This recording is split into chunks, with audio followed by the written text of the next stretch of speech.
Is my bandwidth still low? It hasn't told me recently whether your bandwidth is good or bad. Good. So, hello. Hello. Hello. How are you? Been a long time. You've been on holiday all this time. I should say, partly it's to do with when my leave finishes and it won't be time to do the final Rev Chat, but I am back now, apparently. It's very confusing. Oh, no, you're back. We're back. I'm back from my holiday. Sort of. Back. You're very tanned and relaxed anyway. Yes, it's very warm, but it possibly could be raining. Who knows? Yeah. Is your window still open? No, it's been closed for the last 3 weeks because I didn't want to let... in fact, I had a cat climbing it this morning. Really? I was sat saying prayers this morning and I heard this meow and suddenly a cat came through my window. Oh. And rubbed around my legs. It was the famous Morse across the road.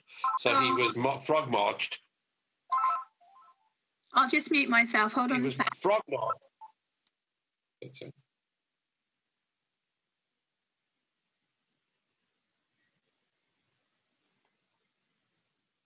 He was frog marched on Morsey from the study to the front door and put outside.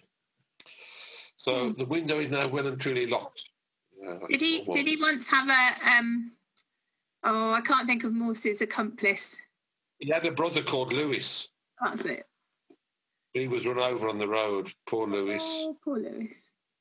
But Morse is very friendly, but too friendly. So the other day, I was watering the plants. I'd left the back door open early in the morning. I came in and found him curled up on my chair. He was given a severe reprimand and put outside again. He just wants to move in. He lives across the road, next to the fire station. So he lives somewhere where he's perfectly loved and welcomed. He just is chancing his luck somewhere else. Absolutely. Absolutely. Well loved he is. But everyone else loves him because he loves going over and being cutched and stroked under the chin at the nail bar. He enjoys curling around people's legs as they walk up the road. Do you think he's one of these cats who's having multiple dinners at different doorsteps? I don't think so. We don't feed him ever. Very Never wide. do. But there we are. My mum had a cat. Here we are, back together. You've had a good holiday, I can tell. You've had a good holiday, I can tell. So and obviously you've had chance to wash your dress because you've got the same one on as you had before you went on holiday. So it's obviously washed and dried. Been washed and dried. It's been quite hot. It's quite quick turnaround on the dresses at the moment. It would be. So here we are, a bit more of Matthew in a few moments, and you and I have probably put the most study into this that we have done for a long, long time. We really have researched this particular passage deeply. I was saying to Harry that we do prep for this, and he went, "Do you really?" It's just like, honestly, you prep?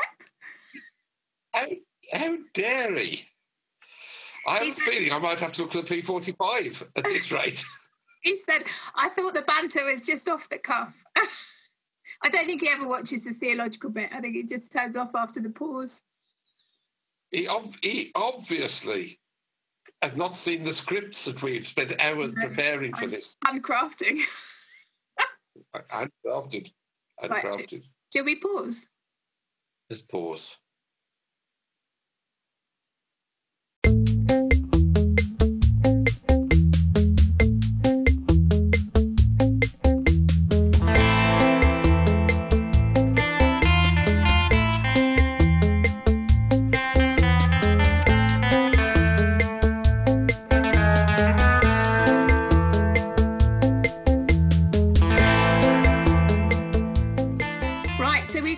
Again in Matthew's Gospel, we're at chapter 18, verses 15 to 20, some challenging words of Jesus.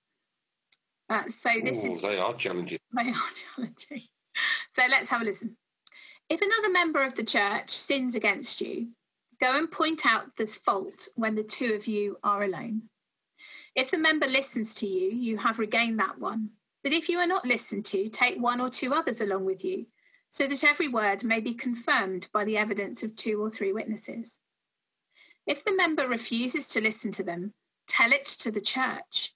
And if the offender refuses to listen even to the church, let such a one be to you as a Gentile and a tax collector. Truly I tell you, whatever you bind on earth will be bound in heaven, and whatever you loose on earth will be loosed in heaven. Again, truly I tell you, if 2 of you agree on earth about anything you ask, it will be done for you by my Father in heaven. For where 2 or 3 are gathered in my name, I am there also.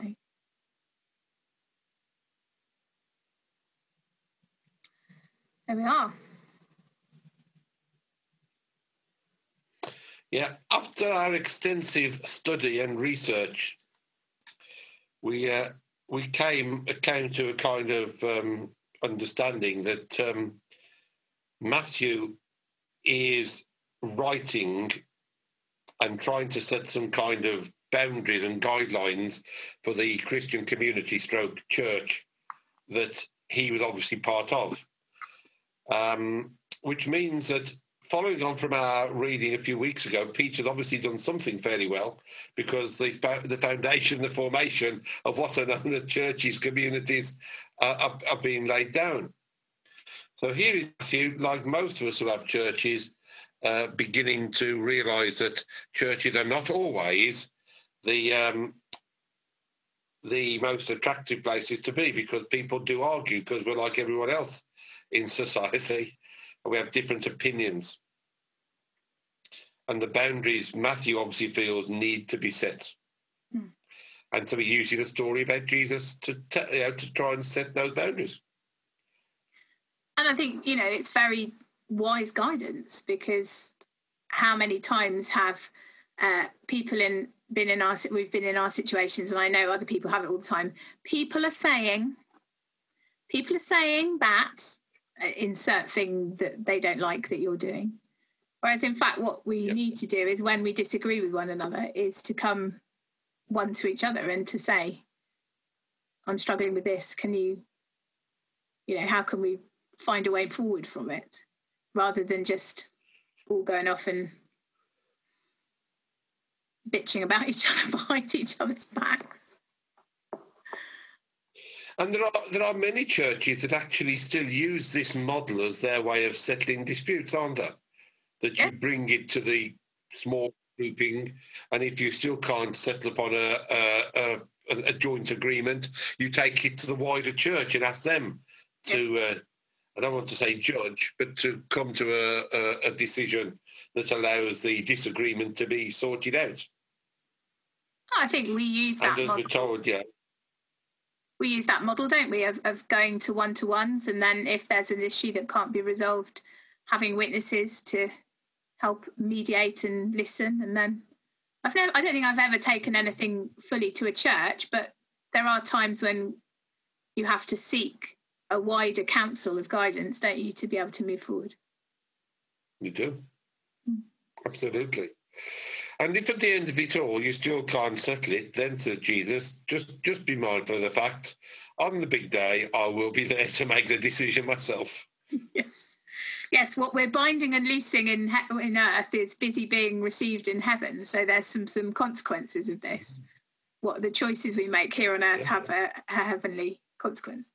I really like verse 17. This makes me giggle, because it says, we have to kind of take a bit of context here. If Matthew is kind of recycling Jesus in order to provide guidance for his community, and if we take the idea that Matthew is the gospel that has the most sort of Jewish overtones, so it tends to be the gospel to the Jewish people who go on to follow Jesus, it's quite amusing that he says at the end, and if after all this happens and you can't reconcile and you have to cast them out, then treat them. Let such a one be to you as a Gentile and a tax collector. Well, what did Jesus do for Gentiles and tax collectors? He welcomed them into the kingdom. He didn't cast them out, did he? We've been hearing Matthew, about... of course, he's right. So I think this is... Matthew is writing... Matthew is writing from first-hand experience as a tax collector, isn't he? Exactly. What did God do? What did Jesus do for me? He brought me in. He loved me. He didn't kick me out. Exactly. So I don't actually think that the end result of this is casting people out. The end result is having to forgive and include them again. So, and if you have cast anybody out, you've got to find the way. If you do cast anybody out, you've got to find the way to bring them back in.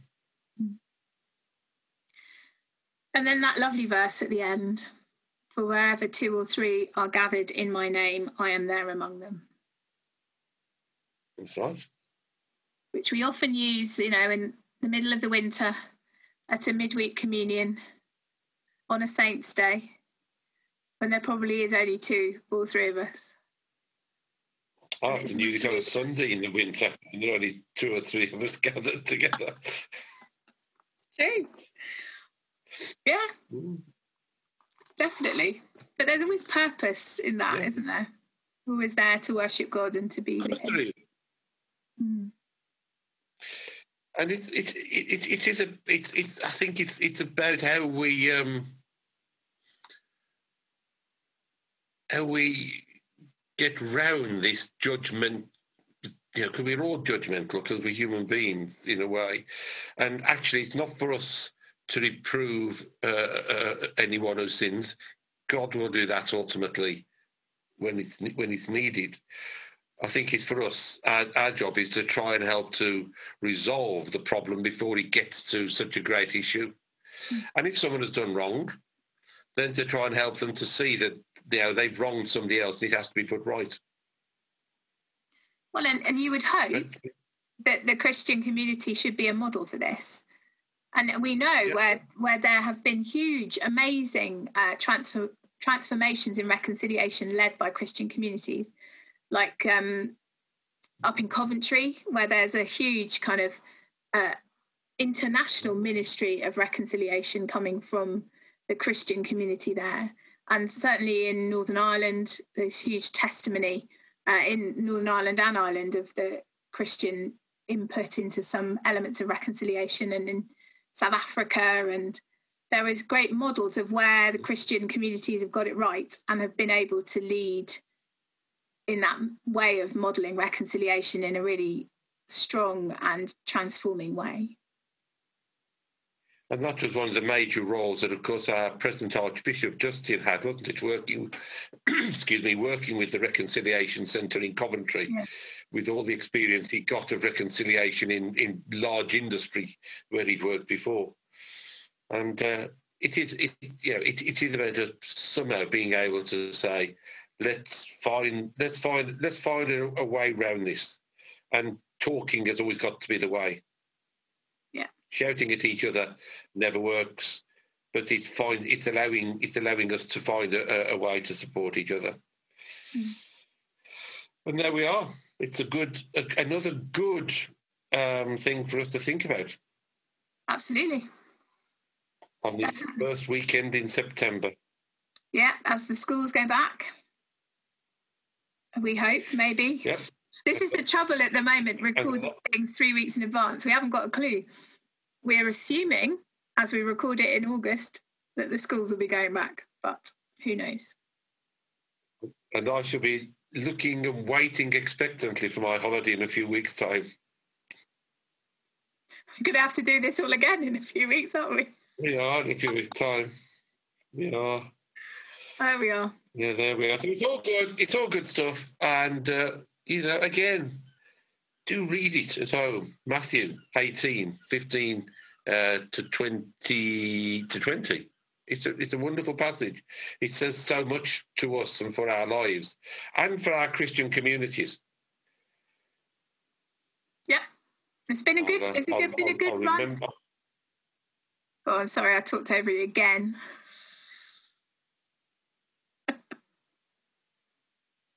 I think it must be the delay today.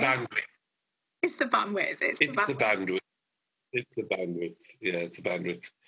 Too many children using the internet in Beaminster. They should all be made to go and play with a ball or a hoopla or something. Send them outside into the sun to burn. That's what I say.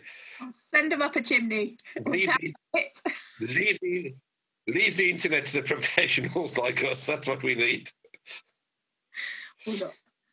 It's been lovely to see you. And we'll see you again next week. You will.